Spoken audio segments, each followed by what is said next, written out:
이스라엘 왕 중에서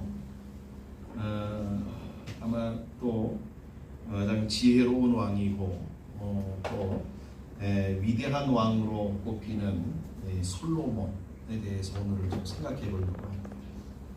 이 솔로몬에게 하나님이 나타난 사건이 성경에 보니까 2번 있음을 확인하게 되어집니다. 여러분, 이 2번의 하나님이 임재하시는 사건을 통해서 우리가 한 가지를 발견할 수가 있습니다. 하나님이 임재하신 이 솔로몬에게 나타나신 첫 번째 사건은 열왕기상 3장에 보시면 솔로몬이 왕이 된 후에 그가 하나님의 제단이 있는 기브온 산당에 올라가서 하나님 앞에 기도하던 때였습니다. 솔로몬은 자신을 왕으로 삼아주신 하나님 앞에 감사하는 마음으로 소 1000마리를 제물로 준비하여서 제사를 드리며 하나님 앞에 기도하였습니다. 어느 목사님이 이 솔로몬의 1000번제를 설명하면서 참 솔로몬 대단한 사람이다 이렇게 평을 하는 것을 제가 한번 본 적이 있습니다. 여러분, 1000마리를 하나님 앞에 소를 드린다라고 하는 것은 결코 쉬운 일이 아닙니다. 우리가 하나님 앞에 제사를 드릴 때에 흠이 없고 점도 없고 티가 없는 것들을 하나님 앞에 드리게 되겠습니다. 그렇죠? 그러니까 쭉 지나가면서 소를 쭉 수천 마리를 지나가게 하면서 이렇게 그 중에서 이제 선별하는 것. 그러니까 그 선별하는 것들이 얼마나 어려운 작업이고 또 그것들을 데리고, 여러분, 기브온 산당이 우리가 얘기하는 게 평지가 아니라 높은 산꼭대기에 있는 산당입니다. 거기로 이 소들을 이끌고 가서 거기에서 각을 떠가지고 하나님 앞에 제사를 드리는 것은 이건 한번 그림을 그려서 아주 정말 이 장관이라고 하기보다는 이건 가관이라고 할 정도로 참 힘든 일입니다. 그럼에도 불구하고 이 솔로몬은 하나님 앞에 감사하는 마음 하나 가지고 제사 드리겠다라고 하는 일념을 가지고 이 1000번제로 하나님 앞에 제사로 나아갔던 것입니다. 그런 솔로몬의 모습을 보고 하나님이 그에게 찾아오셔서 내가 너에게 무엇 주면 좋겠느냐라고 하나님이 말씀하셨습니다. 솔로몬은 그런 하나님의 말씀 앞에 이렇게 답변하였습니다. 하나님, 저는 아이입니다. 저는 자신도 분간할 수 없는, 자신도 컨트롤할 수 없는 아이입니다.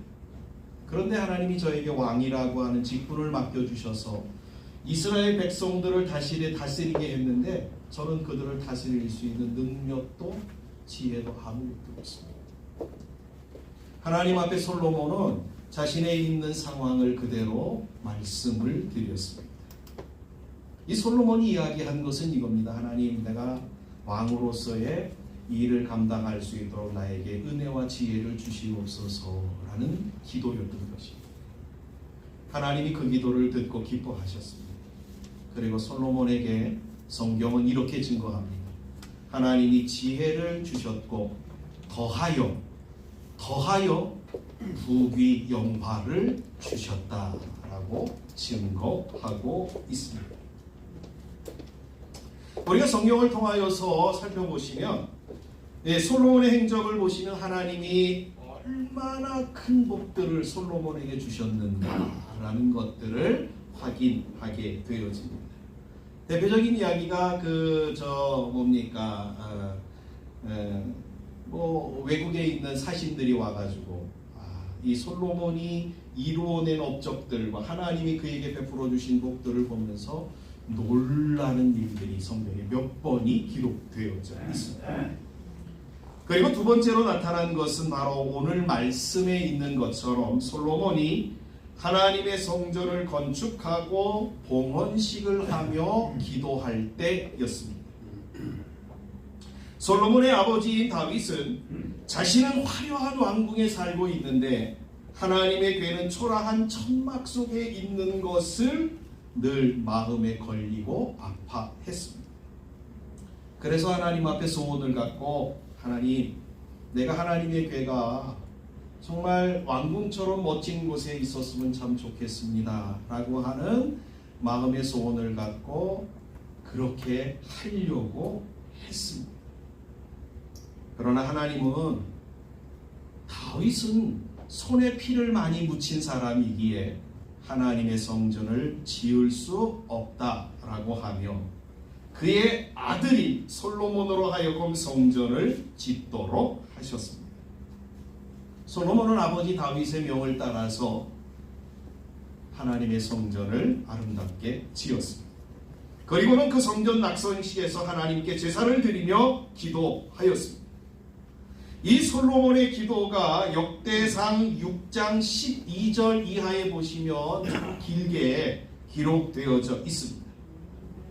솔로몬의 기도의 내용을 그냥 몇 가지, 두 가지만 좀 추려보시면 가장 구체적으로 길게 기도한 내용이 뭐냐면 하나님, 다윗의 왕조에게 하나님이 약속하신 것이 있지 않습니까?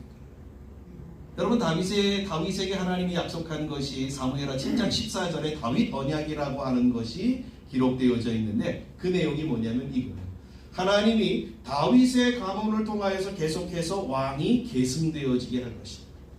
하나님이 절대로 다윗의 촛불을 끄지 않을 것이다 라고 하는 것이 약속이었습니다. 만약에 그들이 잘못하면 하나님이 인생 막대기와 사람 채찍으로 그들을 다스려서라도 절대로 왕권이 끊어지지 않도록 영원토록 하나님이 이어갈 것이다 라고 하신 것이 하나님의 약속이었습니다. 그런데 이제 문제가 하나 있지요. 만약에 이스라엘 백성들이 잘못했을 때 그러면 어떻게 되겠느냐 라는 것을 솔로몬도 알고 하나님 앞에 그것을 위하여서 기도하였습니다. 만약에 솔로몬이 하나님 앞에 이스라엘 백성들이 잘못하였을 때, 그래서 하나님의 징계를 받을 때에 그들이 하나님의 성전에 나와서 하나님 앞에 나와서 회개함으로 기도하면 하나님이 들어주시고 모든 것을 회복하여 달라라는 것을 이 솔로몬은 하나님 앞에 성전 낙성식에서 기도하였습니다. 오늘 이 두 가지의 사건을 통해서 우리가 발견할 수 있는 게 하나 있습니다. 그게 뭐냐면 하나님이 언제 나타나셨느냐?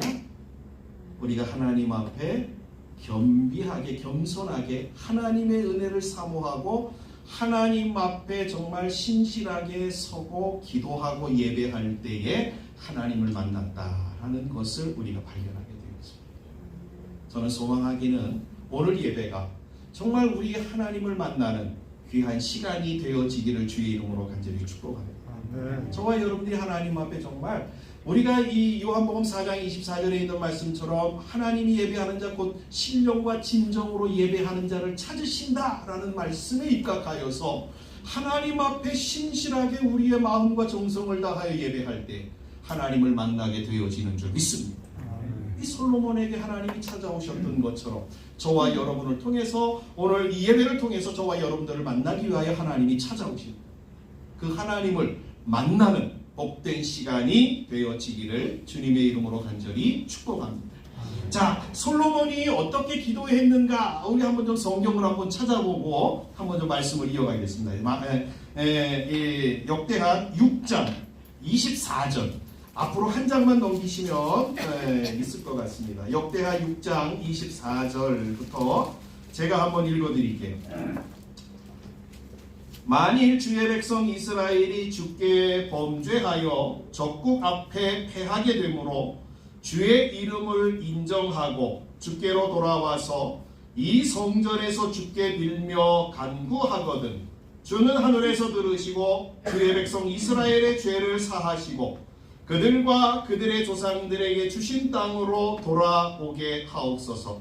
만일 그들이 주께 범죄함으로 말미암아 하늘이 닫히고 비가 내리지 않는 주의 벌을 받을 때에 이곳을 향하여 빌며 주의 이름을 인정하고 그들의 죄에서 떠나거든 주께서는 하늘에서 들으사 주의 종들과 주의 백성 이스라엘의 죄를 사하시고 그 마땅히 행할 선한 길을 가르쳐 주시오며 주의 백성에게 기업으로 주신 주의 땅에 비를 내리시옵소서.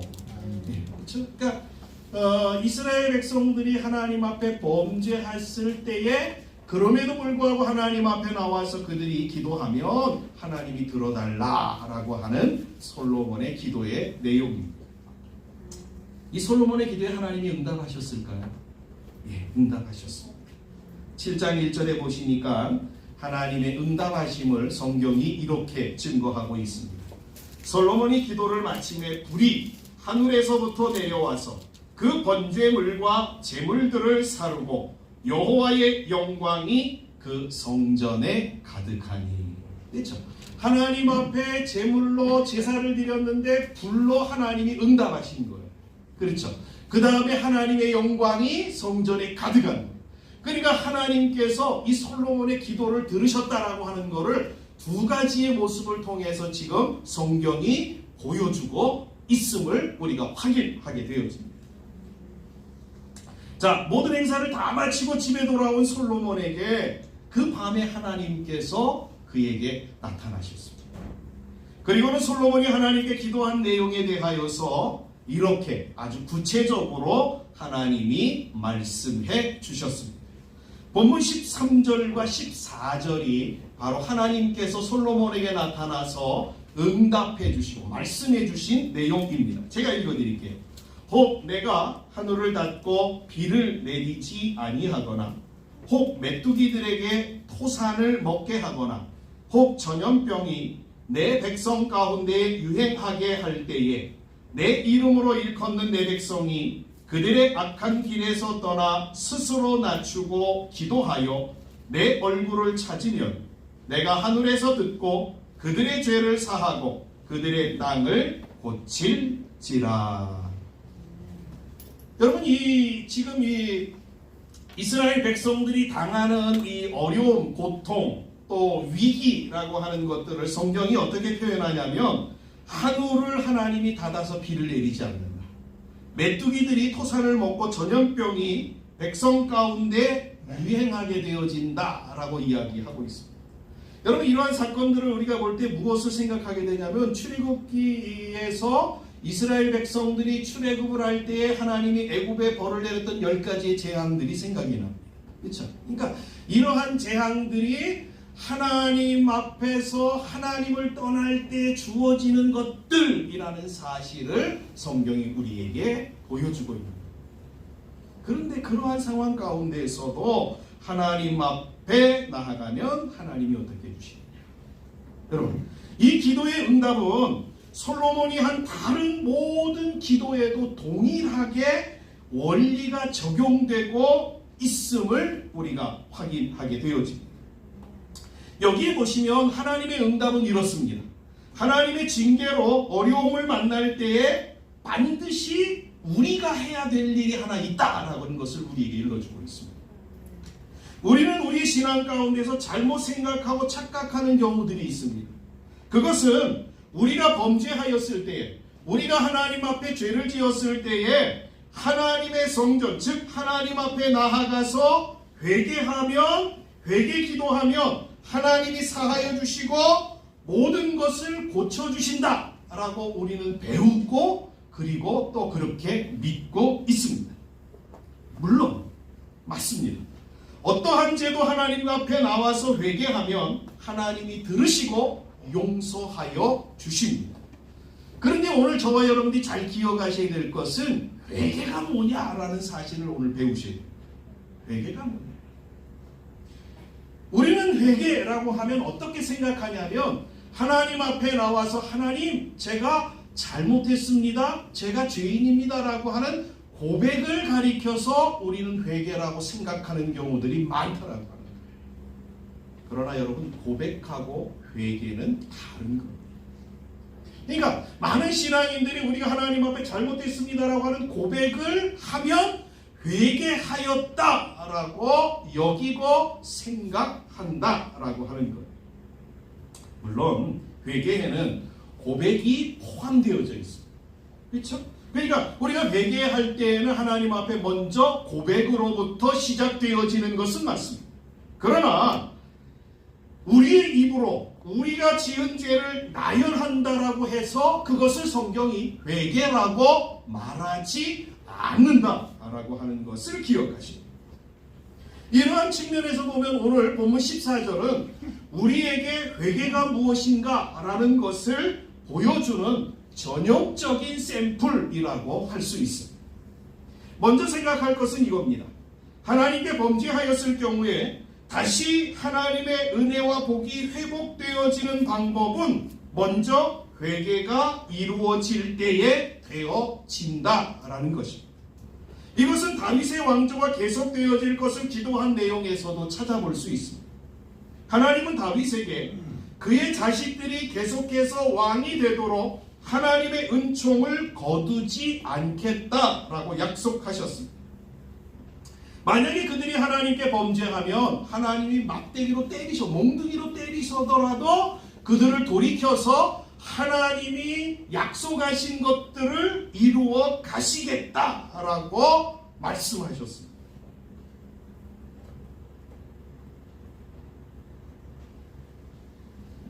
그렇다고 하나님이 이러한 약속을 주셨으니까, 이러한 약속이 주어졌으니까 하나님이 복을 주시고 어떠한 상황 가운데서도 다윗의 자식들이 왕이 되는 것은 아닌 겁니다. 하나님이 약속을 해주셨으니까, 하나님이 약속이 주어졌으니까 왕이 된다? 그거 아니라는 거예요. 반드시 거기에는 한 가지의 조건이 있습니다. 하나님은 오늘 예배를 드리는 예수를 믿는 모든 사람들에게도 다윗처럼, 아니 다윗이 누려보지 못한 복을 주시겠다라고 성경을 통해서 우리에게 약속해 주셨어요. 그래서 어느 분이 성경을 찾아봤더니 32,500가지 약속들이 기록되어져 있다, 이렇게 얘기를 합니다. 그러니까 이러한 약속들이 저와 여러분들에게 주어졌어요. 이러한 약속이 주어졌다라고 하여도 우리에게 복이 주어지는 것, 그거 아니라는 거예요. 이런 약속이 주어졌다라고 하여서 우리에게 복이 주어지는 것이 아니라고 한다면 어떻게 하면 이 약속의 복들을 우리가 얻을 수 있는가? 성경은 이렇게 얘기하고 17절에 보시면 이렇게 얘기합니다. 하나님이 솔로몬에게 다윗의 복이 지속되어지도록 하기 위하여서 해야 될 일 하나를 이야기하고 있습니다. 볼까요? 내가 만일 내 앞에서 행하기를 내 아버지 다윗이 행한 것과 같이 하여 내가 내게 명령한 모든 것을 행하여 내 율례와 법규를 지키며. 아무리 약속이 주어졌다라고 하여도 그 약속이 지켜지기 위해서 필요한 게 뭐예요? 다윗과 같이 해야 된다라고 하는 것이 전제입니다. 다윗이 복을 받은 것은, 그리고 하나님이 솔로몬에게 응답하신 것은 다윗처럼 하나님의 말씀대로 행할 때에라야라는 것임을 성경이 우리에게 일러주고 있는 것. 저와 여러분들이 하나님의 약속을 받은 자들입니다. 그러나 우리가 하나님의 약속을 받았다고 해서 복된 사람이 되는 것이 아니라, 복받는 사람이 되는 것이 아니라, 하나님이 우리에게 약속하신 그 약속의 말씀대로 준행할 때 하나님의 복이 내 것이 되어진다라고 하는 것이 성경의 말씀이라는 거예요. 이처럼 회개 또한 마찬가지입니다. 그래서 본문 14절에 보시면 회개는 이러한 것이다 라고 정의를 해주고 있어요. 볼까요? 악한 길에서 떠나 스스로 낮추는 것, 그리고 기도하며 하나님의 얼굴을 찾는 것이라고 일러주고 있습니다. 이걸 좀 구체적으로 좀 살펴보려고 합니다. 자, 먼저는 이런 하나님의 약속의 말씀은 하나님의 백성들에게 주어지는 은혜의 약속, 하나님의 백성들에게만 주어지는 소망의 약속이라는 것입니다. 본문 14절 첫 번째 보시면, 이 앞절에 보시면 이렇게 되어 있죠. 내 이름으로 일컫는 내 백성이 그들의 악한 길에서 떠나, 이렇게 성경은 시작하고 있습니다. 우리는 여기서 이러한 질문을 하나 던질 수 있습니다. 하나님의 택한 사람들에게만 회개의 기회가 주어지는 것인가? 하나님의 택한 사람들에게만 회개의 기회가 주어지는 것인가? 아니면 하나님을 모르고 교회를 안 다니고 예수님을 안 믿는 사람들에게도 그들이 회개하면 하나님이 그들의 기도를 들으시고 그들을 용서해 주시는가? 라는 질문을 우리가 던질 수 있습니다. 여러분 어떻게 생각하십니까? 하나님은 회개라고 하는 것은 믿는 자들에게만 주어진 전유물일까요?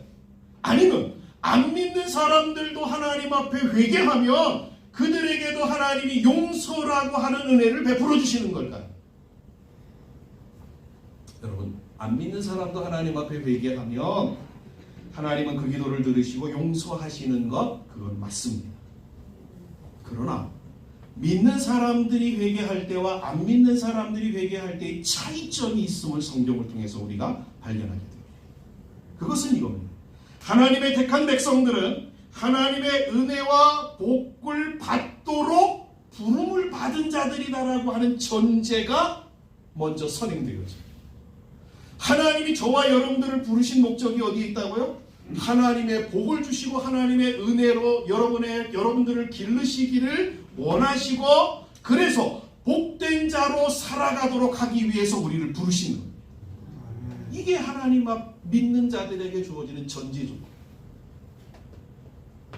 택함을 받지 못한 자들은 그러나 그러한 조건이 없습니다.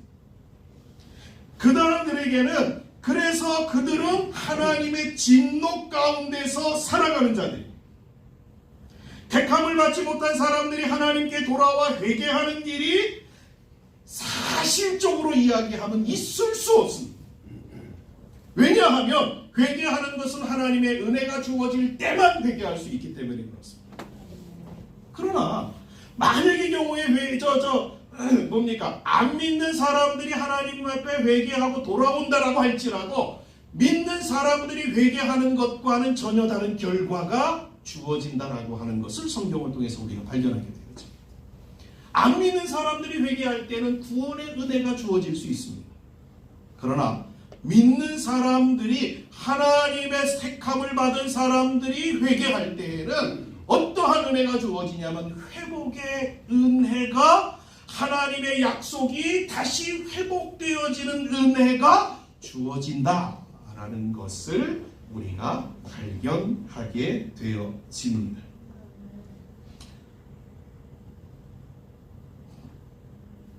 자, 그러나 이제 우리가 하나 기억할 것은 하나님은 우리를 택한 이상 우리가 복을 받는 자리에까지 하나님께서 우리를 인도하여 주실 것이다라고 하는 것입니다. 그러나 중요한 게 하나가 있습니다. 하나님이 우리를 택하셔서 우리를 복된 자리로 인도해 주실 것을 약속하고 우리에게 그것을 이루시기 위해서 하나님이 열심을 다하여서 우리를 이끌어 가시는데 하나님이 열심을 내심에도 불구하고 안 되는 게 있어요. 뭔지 아세요? 우리가 자발적으로 하나님의 말씀에 순종하지 아니하면 그것이 우리에게 이루어지지 않는다는 거예요. 이게 성경이 우리에게 이야기하는 거예요. 하나님 앞에 자발적으로 우리가 순종함으로 행할 때에 하나님의 이끄심이 우리에게 적용되어지는 것입니다. 자, 그런데 오늘 말씀해 보시면 아주 중요한 단어가 하나 있는데 뭐냐면 그냥 내 백성이라고 하나님이 이야기하지 아니하고 그 앞에 뭐를 달고 있냐면 내 이름으로 일컫는 내 백성 이렇게 이야기를 하고 있습니다. 이것은 택한 자가 누구냐? 하나님을 믿는 신자, 성도가 어떠한 사람인가라는 것을 우리에게 일러주는 중요한 내용입니다. 하나는 이겁니다. 두 가지로 얘기할 수 있는데 하나는 이거예요. 하나님의 이름을 부르는 자들이 바로 하나님이 택한 사람이요 성도다라고 하는 걸 이야기하고 있는 거예요. 또한 이방인들이 이 사람들을 보고서 하나님을 믿는 사람들을 보고서 야, 바로 이 사람들이 하나님 믿는 사람이야, 예수 믿는 사람이야, 교회 다니는 사람이야 라고 말하는 거, 그것이 정말 택한 사람이다 라는 것을 이야기합니다. 여러분, 하나님의 이름을 우리가 부른다라고 하는 것은 어떤 의미가 있냐면 이거예요. 우리의 생활 방식이, 우리의 모든 생활 패턴들이, 우리의 생활의 모든 삶의 내용들이 하나님 앞에서 걸맞는 삶을 살아내는 것이 하나님의 이름을 부르는 거예요. 그냥 내 입으로 주님 주님 주님 이렇게 부르는 게 하나님의 이름을 부르는 게 아니고요. 우리의 삶의 전체가 하나님 앞에 합당하게 드려지는 예배적 삶을 살아가는 것, 그것이 하나님의 이름을 부르는 거예요. 그게 진짜 하나님 믿는 사람이 택한 사람이요 성도이다 라고 이야기합니다.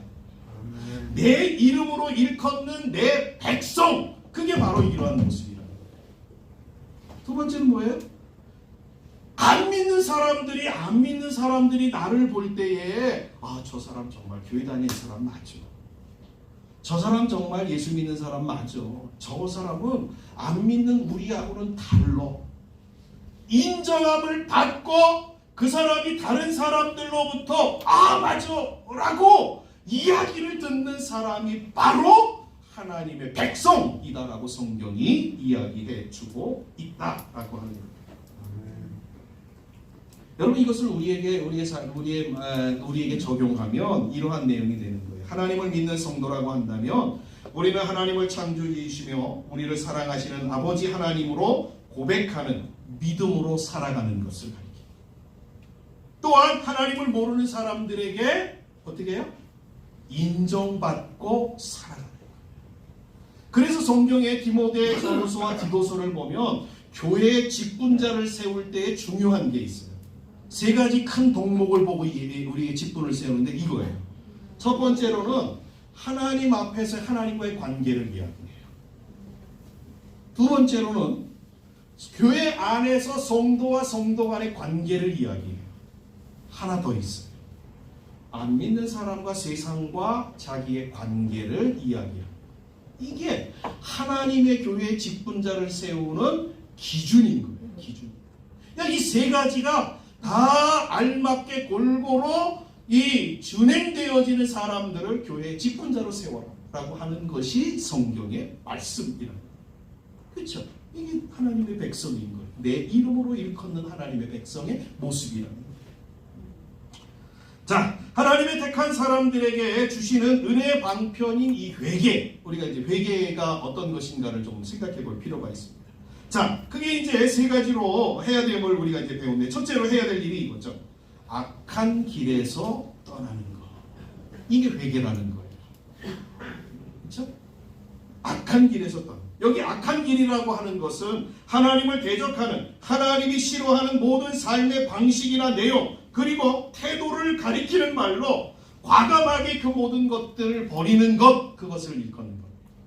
그러니까 회개라고 하는 건 하나님 잘못했습니다. 입술로만 고백하는 것이 아니라 어떤 거예요? 회개는 영어로 얘기하면 턴이에요. 턴. 뒤로 돌아서 방향을 바꾸어 버리는 게 회개예요. 그렇죠?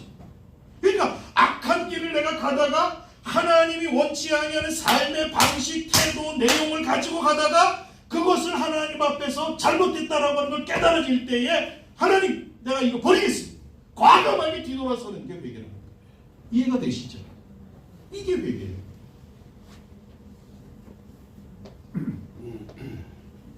둘째로 해야 할 일이 이겁니다. 회개는 스스로 낮추고 기도하는 것. 여기 낮추다라고 하는 말은 겸손하다, 겸비하다라고 하는 말, 또 온유하다라고 하는 말과 함께 한 가지 더 의미를 가지고 있는데, 어떤 의미가 있냐면 정복되다라는 의미를 가지고 있습니다. 그러니까 스스로 낮추어서 하나님 앞에 기도한다라고 하는 것은, 하나님, 제가 하나님 앞에서 우리가 자발적으로 하나님 은혜 가운데 제가 나아갑니다. 하나님 도우심을 바라고 나아갑니다. 내가 자발적으로 하나님 앞에 행함으로 나아가 기도하는 내용이 포함되어 있습니다. 또 하나가 있는데 그 내용은 이겁니다. 하나님의 말씀이나 성령께 사로잡혀서 더 이상 도망할 곳도 없는, 꼼짝달싹할 수 없는 상황에서 두 손 두 발을 다 들고 하나님 앞에 기도하는 내용도 여기에 포함되어 있습니다. 뭘 말씀드리려고 하는지 아세요? 여러분, 우리가 스스로 자발적으로 하나님 앞에 나아갈 때 복된 겁니다. 아시죠? 우리가 하나님 앞에 그러한 하나님이 순종의 기회를 주시고 자발적인 우리에게 하나님이 회개할 수 있는 기회를 주실 때에 하나님 앞에 순종함으로 나아가는 것이 복된 거예요. 만약에 하나님이 택한 사람들이라고 한다면 하나님이 그 기회를 잃어버리면 하나님이 어떻게 해요? 그 사람의 영혼을 건져내시기 위하여서 하나님이 복종케 하심으로 그를 하나님이 끌어 회개의 자리로 나아가게 하신다. 이해가 되시죠? 이게 회개예요. 하나님 앞에 나와서 하나님, 나의 힘으로는 이제 살 수 없습니다. 하나님의 도우심이 필요합니다라고 고백하며 두 손을 드는 것이 회개라는 거예요. 또 하나 있습니다. 셋째로 해야 할 일은 하나님의 얼굴을 찾는 것, 그것이 회개라고 이야기합니다. 하나님의 얼굴은 구약 성경에 보면 어떻게 사용하고 있냐면 하나님의 임재의 상징. 즉 하나님의 얼굴을 찾는다라고 하는 것은 하나님의 임재를 구함으로 하나님과 동행하는 삶을 사는 것을 말해주고 있습니다. 하나님의 얼굴을 구하는 자는요, 하나님을 확실히 믿는 사람입니다. 또한 자신의 힘으로는 광야 같은 세상에서 자주 넘어지고 쓰러진다라는 사실을 절실하게 느끼는 사람만이 하나님의 얼굴을 구합니다. 그러니까 하나님의 얼굴을 찾는다라고 하는 말은 자신의 힘을 의지하는 것이 아니라 하나님을 전적으로 신뢰함으로 하나님의 도우심을 구하는 것, 그것이 바로 회개라고 성경은 우리에게 일러주고 있습니다. 이처럼 악한 길에서 돌이키고 겸손으로 하나님을 구하고 하나님의 얼굴을 찾으면 하나님은 그들의 죄를 사하시는 것으로 끝나지 아니하고 그들의 땅을 고쳐 주실 것이다라고 약속해 주고 있습니다. 여러분, 여기 하나님이 땅을 고쳐 주신다. 우리가 하나님 앞에 진정으로 회개하면 하나님이 우리의 땅을 고쳐 주신다, 이렇게 약속하고 있습니다. 여기 땅이 아주 중요한 단어입니다. 땅은 우리가 살고 있는 지구를 가리키는 말이기도 합니다. 그러나 여러분, 여기 이 땅이라고 하는 말은 또 다른 것으로 사용하는데 예수 믿는 하나님의 택한 백성들이 살아가는 모든 삶의 영역을 가리킬 때에 땅이라고 표현을 하고 있습니다. 하나님은 우리가 회개하면 우리가 살아가고 있는 모든 삶의 모든 내용들, 우리가 살아가고 있는 모든 삶에 주어진 모든 내용들을 하나님이 고치셔 주신다라는 것이 약속의 말씀인 겁니다. 그런데 여기에서 중요한 것 하나를 여러분들이 기억하셔야 돼요. 하나님이 고치시는 데에 순서가 있습니다. 순서가 있습니다. 이것은 예수님이 사복음서에서 병자들을 고치시면서 행하신 내용에서도 동일하게 나타나는 내용입니다. 하나님이 고치실 때에 어떻게 고치시냐면 제일 먼저 고치시는 게 뭐냐면 우리를 먼저 고치신다. 우리의 땅을 먼저 고치시는 게 아니라 먼저 고치셔야 되는 것이 무엇이라고 말씀하냐면 우리라고 말씀하고 있다라고 하는 거예요.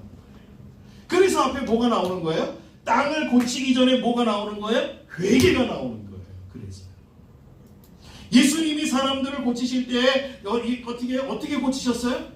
내 믿음이 너를 구원하였다라고 하는, 구원의 문제를 다루시고 그 다음에 질병의 문제를 다루시고 있다라고 하는 것을 우리가 성경을 통해서 발견하죠. 우리는 보통 기도할 때 어떻게 얘기하냐면 이거죠. 하나님, 우리의 환경을 좀 고쳐주세요. 하나님, 우리의 문제를 해결해 주세요. 우리는 하나님 앞에 늘 이렇게 기도합니다. 그러나 성경은 우리에게 뭐라고 말씀하시고 계세요? 환경이 고쳐지기 전에 네가 먼저 고쳐져야 된다 라고 말씀하고 있다라고 하는 거예요. 그렇죠? 네.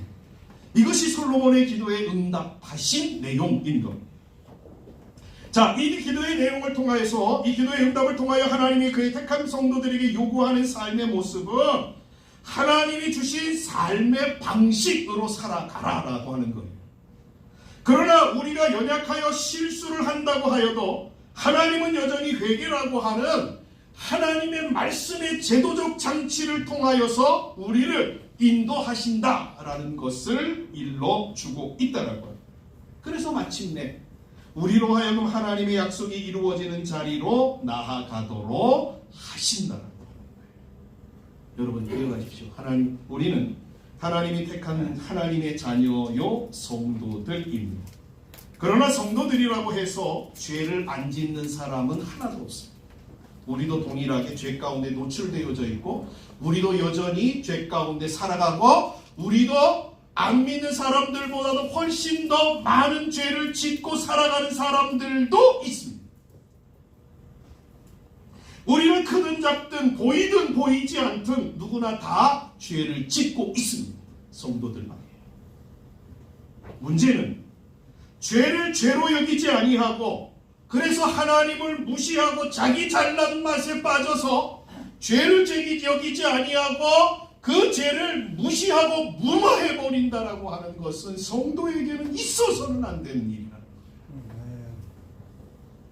정말 여러분들이 기억하시고 크든 작든 우리가 하나님 앞에 죄인이라는 것을 우리가 인식하지 못하고 살아가는 것은 정말 문제 중에 문제입니다. 그러나 자신이 죄인이라는 사실을 인정하고 하나님 앞에 회개하면 하나님은 우리에게 성경을 통하여 약속하신 하나님의 은혜와 복을 우리에게 허락하여 주실 것입니다. 이것이 오늘 본문을 통해서 솔로몬에게 그리고 우리에게 주시는 말씀의 내용인 것입니다. 이 말씀을 기억하시고 먼저는 우리가 하나님의 말씀대로 살아가야 될 줄 믿습니다. 그러니까 모든 약속에 하나님의 약속, 축복의 약속에 그 약속을 받는 비결이 뭐예요? 말씀대로 살아가는 거예요. 그렇죠? 근데 말씀대로 살지 못할 때 하나님이 다시 하나님이 우리에게 제도적 장치로 보완해 주신 게 뭐예요? 회개함으로 그 하나님의 약속의 말씀 가운데 계속해서 나아갈 수 있도록 하나님이 우리에게 허락해 주신 게 회개예요. 그러니까 하나님이 우리에게 회개를 주셨다라고 하는 것은 우리에게 불행한 어떠한 것들을 주신 게 아니라 복된 것을 하나님이 우리에게 주셨다라고 하는 것을 우리가 발견하게 되어집니다. 그렇죠? 죄를 통해서 하나님의 약속 가운데로 나아갈 수 있기 때문인 거예요. 저와 여러분들이 이 사실을 기억하시고 우리의 성도들이 정말 신앙 가운데서 가장 많이 사용해야 되는 것이 저는 이거라고 생각해요. 뭐예요? 회개. 여러분, 신앙의 선배들 가운데서 신앙에 계속해서 성장하면서 그들이 가장 많이 고민했던 내용들을 제가 책으로 접해보면 어떠한 내용들이 기록하냐면 하나예요. 그들이 하나님 앞에서 무한한 하나님 앞에서 무한히 초라한 자기 자신을 발견하는 것, 그것이 신앙이 깊어지면 깊어질수록 깨닫는 내용이에요. 그러니까 그들이 하나님 앞에 고백할 수 있는 건 뭐예요? 하나님 앞에 자신은 죄인이라고 하는 것밖에는 고백할 수 없었다. 저와 여러분들이 오늘 이 말씀을 다시 한번 기억하면서 우리에게 하나님이 회개를 주신 것은 우리를 복되게 하시고 약속의 자리로 나아가도록 하시기 위하여 주신 은혜이다. 그렇다고 한다면 이 회개를 우리가 잘 활용하여서 저와 여러분들이 정말 하나님과의 바른 관계로 또 바른 관계로 살아가며 또 하나님 앞에서 주시는 약속의 복의 자리로 나아가는 그러한 하나님의 백성들이 되어지셔야 될 줄 믿습니다. 이것이 하나님이 우리에게 주시는 은혜의 메시지. 이 말씀을 들으시고 저와 여러분들이 하나님 앞에서 그렇게 살아가시기를 주님의 이름으로 간절히 축복합니다. 기도하겠습니다. 사랑하는 하나님 아버지 감사합니다. 솔로몬에게 주신 기도의 응답을 통하여서